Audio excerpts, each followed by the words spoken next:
High students, welcome to Piyali's classroom. আজকে চলে এলাম নতুন একটা ভিডিও নিয়ে। আজকের ভিডিওতে আমি ইকোনমিক্সের বাজারের একটা গুরুত্বপূর্ণ টপিক পড়াবো, যেটা হলো অলিগোপলি বাজার। এবার এর আগের ভিডিওগুলোতে আমি পূর্ণ প্রতিযোগিতামূলক বাজার, একচেটিয়া বাজার এগুলো অলরেডি বুঝিয়ে দিয়েছি। তো আজকে যেটা বোঝাচ্ছি সেটা হলো অলিগোপলি বাজার বা ডুওপলি বাজার। অলিগোপলি বাজার বলতে কি বোঝায়? অলিগোপলি বাজার বলতে বোঝাচ্ছে যে বাজারে খুব অল্প সংখ্যক বিক্রেতা থাকে এবং বহু সংখ্যক ক্রেতা থাকে। এর আগে আমরা যখন একচেটিয়া বাজার পড়েছিলাম তখন পড়েছিলাম একজন বিক্রেতা থাকে এবং বহু সংখ্যক ক্রেতা থাকে। কিন্তু অলিগোপলি বাজারের ক্ষেত্রে হয় যে একের বেশি বিক্রেতা থাকে, আবার বিক্রেতার সংখ্যা মানে অগুন্তি নয়, ঠিক আছে, কিন্তু বিক্রেতার সংখ্যা একের বেশি। যদি বিক্রেতা দুজন হয় তাহলে সেটাকে আমরা বলে থাকি ডুওপলি বাজার। আর দুইয়ের থেকে কিছু বেশি, ধরো 8টা 10টা, 8জন 10জন এরকম বিক্রেতা রয়েছে, তাহলে সেক্ষেত্রে সেটাকে বলা হয়ে থাকে কি অলিগোপলি বাজার। এই অলিগোপলি বাজারে ক্রেতা প্রচুর রয়েছে কিন্তু বিক্রেতা সীমিত সংখ্যক হয়ে থাকে। এর পরবর্তী যে প্রশ্নটা পড়ব সেটা হলো অলিগোপলি বাজারের বৈশিষ্ট্য কী। অলিগোপলি বাজারের বৈশিষ্ট্যর মধ্যে প্রথমেই যেটা পড়ব সেটা হলো কি অল্প সংখ্যক বিক্রেতা থাকে।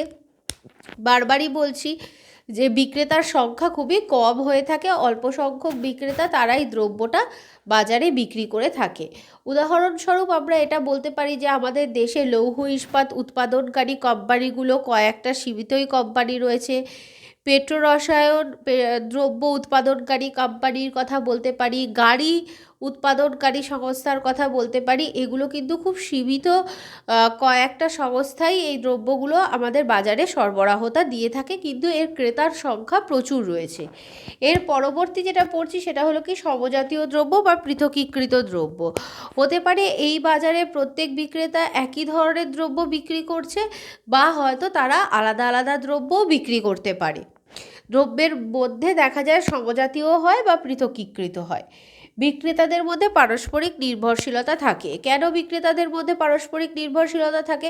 কেন কি যেহেতু এখানে অল্প সংখ্যক বিক্রেতা আছে, সেই জন্য বিক্রেতারা নিজেদের মধ্যে নানান স্ট্র্যাটেজিগুলো কী কী নেবে সেগুলো তারা নিজেদের মধ্যে ঠিক করে নেয়।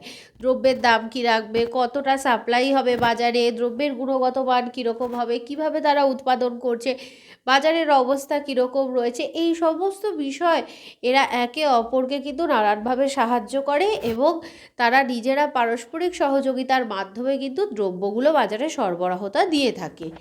এরপরে বলা হচ্ছে কি অনির্দিষ্ট চাহিদা রেখা। এই বাজারের ক্ষেত্রে কোনো নির্দিষ্ট চাহিদা রেখা থাকে না। চাহিদা রেখাটা কিন্তু অনির্দিষ্ট হয়ে থাকে। কেন কি মানে কোনো নির্দিষ্ট সময় হয়তো দেখা গেল দ্রব্যের দাম কমার জন্য হয়তো চাহিদা খুব বেড়ে গেল, আবার দাম হয়তো সাধারণত যা রয়েছে সেটা স্বাভাবিকের তুলনায় বেশি হলে চাহিদা কম থাকে।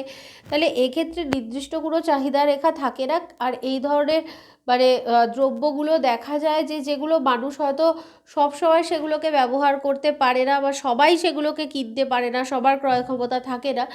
এই কারণে নির্দিষ্ট মানে কোনো চাহিদা রেখাকে কিন্তু এখানে দেখানো যেতে পারে না। তো এটাই হলো অলিগোপলি বাজার কাকে বলে এবং অলিগোপলি বাজারের বৈশিষ্ট্য।